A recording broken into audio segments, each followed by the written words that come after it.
आ गया।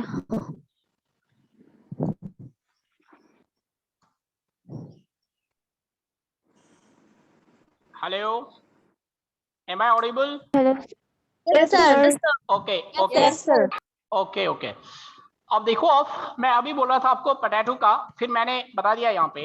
अब मैं क्या करूं, अगर पोटैटो का, ऐसे समझो आप, अगर पोटैटो का मेल जो है, मेल यानी जो क्या प्रोड्यूस करेगा, जो वहां पे पोलन ग्रेन बनाएगा, पोलन ग्रेन, अगर उसका क्रॉस हम स्टिग्मा यानी पोटैटो की एग सेल के साथ कराते हैं, तो वहां पे उस क्रॉस से आपको एक सीड मिलेगा और सीड उसका बच्चा कहलाएगा। लेकिन अब अगर इसी पोटैटो को मैं, ये जो पोटैटो प्लांट है मेरे पास, इसका पोलन ग्रेन अगर मैं डस्ट करूं या उसका क्रॉस में करा लूं, किस चीज से, अगर मैं उसका क्रॉस ब्रिंजल से कराता हूं, ब्रिंजल से, ब्रिंजल के एग सेल से, दिस सोलनम मिलोंगिना से, तो you need to remember that कि यहां पे there will be no seed formation, no seed. क्यों? क्योंकि पोटैटो अलग चीज है और ब्रिंजल अलग चीज है, तभी तो हम पोटैटो को रखते हैं सोलनम ट्यूबरसम में। जीनस एक ही है, लेकिन ये ट्यूबरसम आ गया, और ये जो है, ये जो है, सर किसी का माइक ऑन है। एक minute, let me off, let me make the mute. तो यहाँ पे क्या है, there will be no seed formation अगर हम पोटैटो का पोलन ग्रेन लेंगे, यानी मेल लेंगे, मेल मर्द, और इसका जो है ब्रिंजल का यहाँ पे फीमेल लेंगे, तो अगर हम उनके दरमियान क्रॉस करा लेते, कोई सीड नहीं बनेगा। क्यों नहीं बनेगा? क्योंकि ये अलग अलग चीजें, पोटैटो अलग है। सो हम ये बोलेंगे, पोटैटो में जितने भी अब प्लांट्स ऐसे आ जाएंगे मेल फीमेल, वो एक अलग स्पीसीज बनाएंगे, और ब्रिंजल वाले जो है वो अलग स्पीसीज बनाएंगे।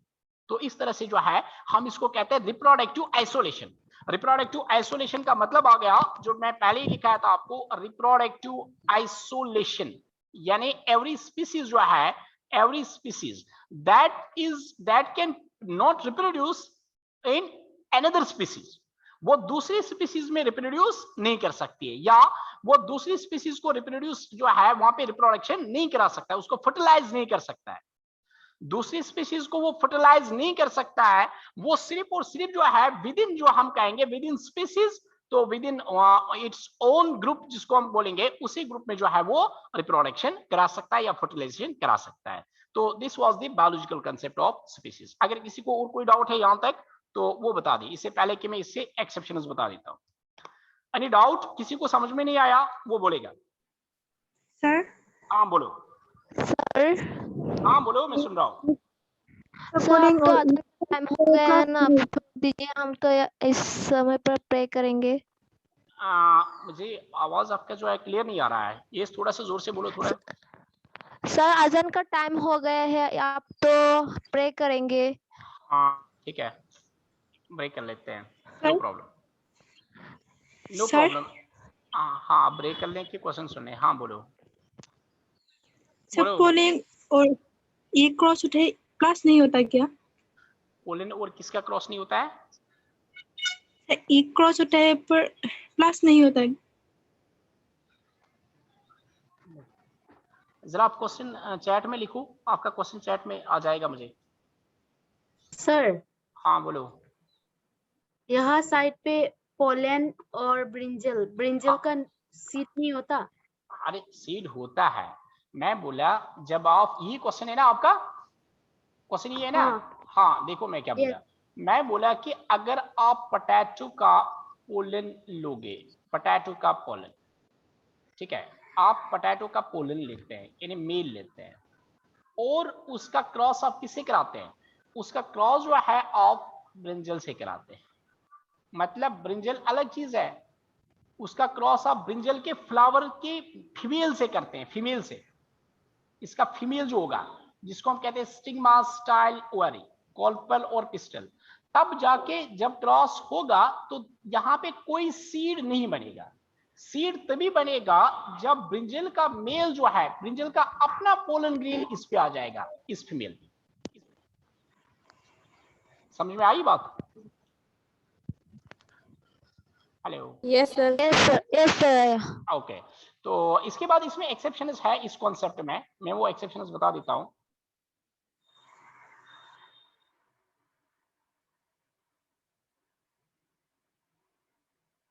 ओके, तो अब जो है यहाँ पे मैं दूसरा इसका एक्सेप्शंस बता देता हूं, तो विद दैट जो है आपका मतलब ये आज का हो जाएगा। देखो एक्सेप्शन क्या है इस वाले टॉपिक में, मतलब इससे स्पीसीज का जो कॉन्सेप्ट है पूछा भी जाता है कभी कभी। एक्सेप्शन इसमें जो है पहले वाली एक्सेप्शन, उसको हम यहाँ पे क्या कहते हैं, that is called the mule. एक एक्सेप्शन है यहाँ पे म्यूल।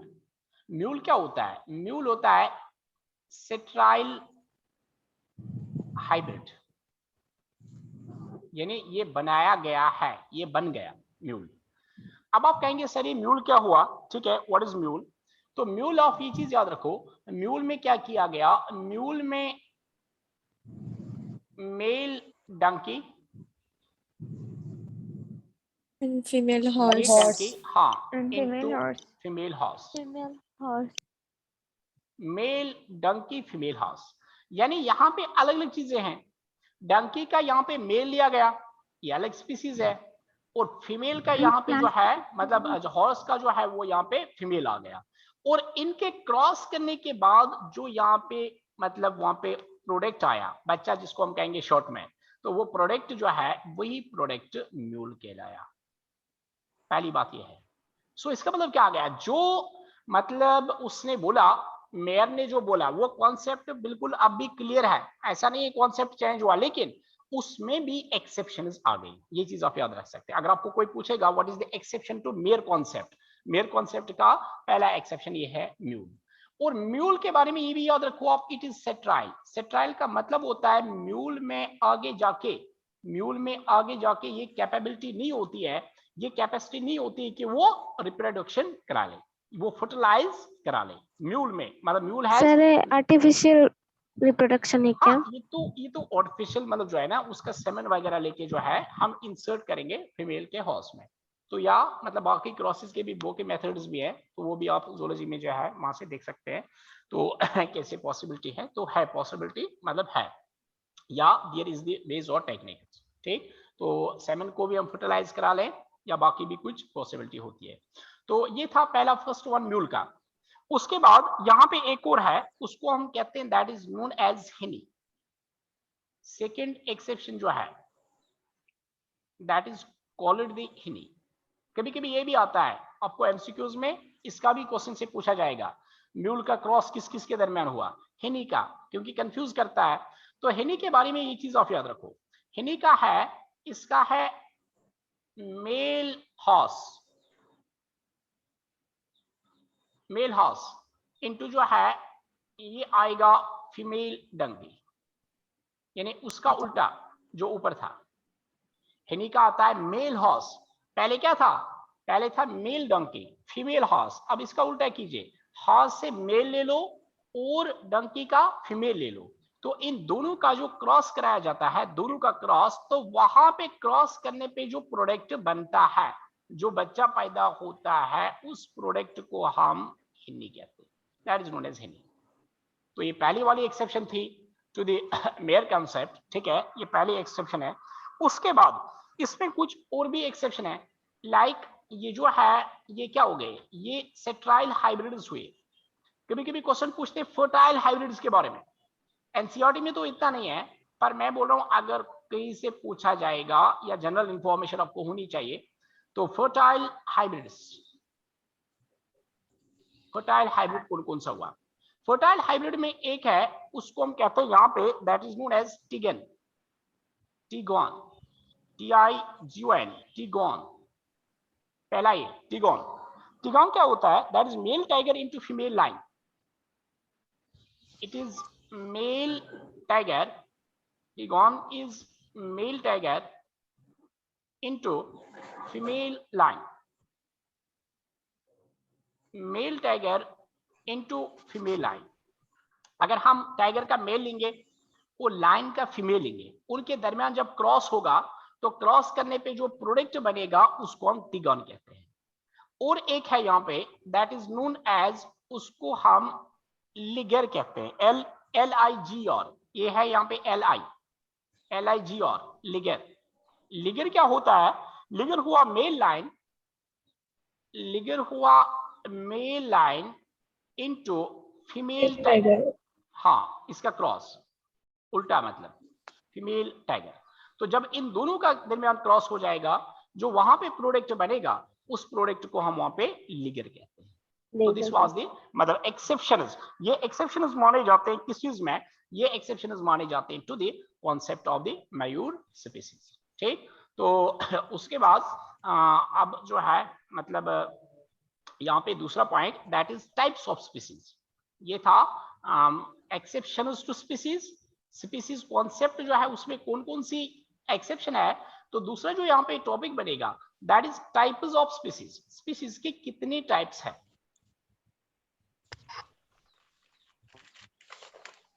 ये भी आपको याद रखने का मतलब आप समझो ऑप्शनल है। ऑप्शनल का ये चीज है कि ये एनसीईआरटी में नहीं है, और जो एनसीईआरटी में नहीं है that is optional to you, लेकिन जो याद रखेगा वो ठीक है। ठीक है, तो अच्छी नॉलेज होने से, अच्छा मतलब कॉन्सेप्ट होने से ठीक रहता है। अब एनसीईआरटी में नहीं, आप याद नहीं भी रखेंगे तो चलेगा। तो पहला पॉइंट है यहाँ पे टाइप्स ऑफ स्पीसीज में, फर्स्ट पॉइंट, ठीक है, that is known as allopathic.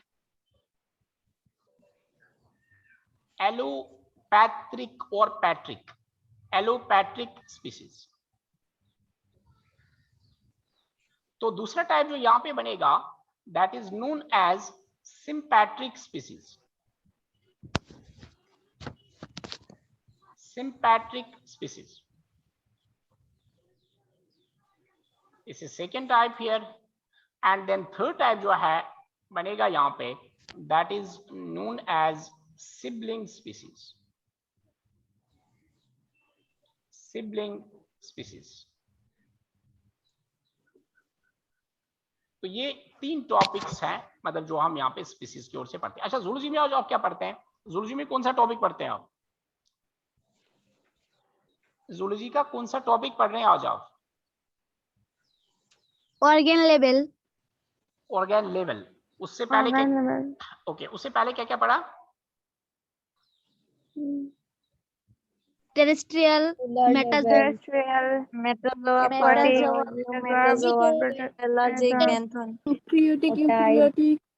ठीक है, zooplankton, nekton, prokaryotic, okay okay okay okay, ठीक है। तो अब जो है तो ये यहाँ पे हमने ये बता दिया कि मैं इसलिए पूछा कि ना मतलब यहाँ से हम थोड़ा वो बैलेंस कैसे, मतलब वो वही चीज इसलिए मैं बोला था। तो ये जो है यहाँ पे ये species allopatric species, sympatric species and sibling species. Allopatric species हम क्या कहते हैं? एलोपैट्रिक स्पीसीज हम कहते हैं कि जब हम ये कहेंगे कि अगर आपका जियोग्राफिकल रीजन जो है, ये नोट में आएगा, नोट में लिखा है, मैं यहाँ पे समझा दूंगा क्योंकि टाइम अभी कम बचा है। अब तो अगर आपके पास इतना जियोग्राफिकल रीजन है, ये वाला आ गया जियोग्राफिकल रीजन, यानी अलग अलग क्लाइमेट्स का, सपोज ये मान लिया फिर एशिया है, ठीक है, ये एशिया है, ये अफ्रीका आ गया, ये यूरोप आ गया, लेट इट बी। अब सपोज कर ले, अब एक ही जेनस के यहाँ पे 3 स्पीसीज हैं। यहाँ पे हमारे पास जो है जेनस एक्स है, जेनस एक्स है। इस जेनस एक्स का स्पीसीज ए यहाँ पे है, स्पीसीज बी यहाँ पे है, और स्पीसीज सी जो है वो यहाँ पे है, एक्स जीनस के। और तीनों जो स्पीसीज है वो अलग अलग जियोग्राफिकल रीजन्स में पाई जाती है। सो ऐसी स्पीसीज जो जियोग्राफिकली जो है आइसोलेटेड होंगे, बात समझ में आ रही है, डिफरेंट जियोग्राफिकल रीजन्स पे प्रेजेंट होंगे। The species which are present on different geographical regions, तो उन स्पीसीज को हम यहां पे एलोपैट्रिक स्पीसीज कहते हैं। Those are called the allopatric. अब उसके बाद दूसरा जो है सिंपैट्रिक, सिंपैट्रिक स्पीसीज। देखो सिंपैट्रिक क्या हुआ, आपके पास घर में एक खेत है, ये आपका खेत आ गया, और इस एक ही खेत में क्या है, इस एक ही खेत में जो है आपका वहां पे एक प्लांट ये आ गया, let it be, it is this tobacco या हम बोलेंगे पोटैटो, इसमें एक प्लांट पोटैटो है, उस पोटैटो के नजदीक में ये जो है, पोटैटो के नजदीक में वहां पे टोमेटो आ गया और टोमेटो के नजदीक में वहां पे ब्रिंजल आ गया, ठीक है। सो एक ही पोजीशन पे, एक ही सेम एरिया में जो है, सेम जियोग्राफिकल रीजन में, सेम एरिया में, ठीक सेम एरिया में, all the species of A genus जो है, या मोर देन 2 स्पीसीज हम कहेंगे, जब 2 से ज्यादा species with in the same area और सेम जियोग्राफिकल रीजन प्रेजेंट होंगे, उसको हम बोलते हैं यहाँ पे सिंपैट्रिक। सिंपैट्रिक, सिंपैट्रिक जो है वो वही हो गया। अब उसके बाद लास्ट जो है that is sibling species. Sibling मैं पहले ही बोला एनसीईआरटी में इतना नहीं है, लेकिन ये आपकी जनरल इंफॉर्मेशन के मैं बोल रहा हूँ। सिबलिंग में क्या होता है, वो नंबर ऑफ स्पीसीज जो मॉर्फोलॉजिकली सिमिलर होंगे, मॉर्फोलॉजिकली जो है number of species which are morphologically similar, जो आपका मॉर्फोलॉजिकली सिमिलर होगा, लेकिन बट अगर हम उनको देखेंगे किस पॉइंट ऑफ व्यू से, रिप्रोडक्टिव पॉइंट ऑफ व्यू से, वो रिप्रोडक्टिवली जो है रिप्रोडक्टिवली आइसोलेटेड होंगे। यानी इसका मतलब ये होगा number of species, number of species आपको लगेगा कि एक ही चीज है, एक ही चीज है ये, पर वो तो दिखने में एक जैसे लगते हैं। दिखने में जैसे कभी कभी क्या होता है, दिखने में 2 बंदे जो होते हैं, 2 ह्यूमन जो होते हैं वो भाई लगते हैं। दिखने में कभी कभी 2 बंदे जो है 1 and 2 या A and B, चाहे वो गर्ल्स होंगे तो वो सिस्टर्स दिखेंगे, चाहे वो लड़के होंगे तो वो बॉयज जो है मतलब वो भाई लगते हैं, ब्रदर लगते हैं एक दूसरे के, वो दिखने में लगते हैं। पर हकीकतन क्या होता है, हकीकतन हम ये बोलेंगे एग्जैक्ट सेंस में एक का पेरेंट ए जो होता है उसके पेरेंट्स अलग होते हैं और बी जो होता है उसके पेरेंट्स अलग होते हैं। सो जब स्पीसीज मोर देन 2 स्पीसीज और मॉर्फोलॉजिकली सिमिलर, वो मॉर्फोलॉजिकली सिमिलर है पर रिप्रोडक्टिवली वो आइसोलेटेड है, वो अलग अलग है रिप्रोडक्टिवली, तो ऐसी स्पीसीज को हम कहते हैं सिबलिंग स्पीसीज। बात समझ में आ गई आपको? Is it clear to you? Yes, sir. Okay. तो ये था अबाउट मतलब दिस वन कि ये जो है तो ये जो है ये था दिस वन के मतलब स्पीसीज और टाइप्स ऑफ स्पीसीज। तो इस तरह से आज के लिए इतना काफी है, ठीक है। टॉपिक को हम फिनिश करते हैं, this is enough for today. तो जो इसके बाद आएगा दैट इज जेनस, ठीक। तो अगले वाला लेक्चर जो होगा वो इंशाल्लाह that will be on genus. तो thanks all of you and having a Thank you, nice sir. evening. Good afternoon. Thank you, sir. Thank you, sir. Thank you, sir. Welcome. Good afternoon, sir. Assalamu Welcome alaikum. and Allah Hafiz. Thank you, sir. Welcome and Allah Hafiz. Welcome. Thank you, sir. Welcome. Thank you, sir. Welcome.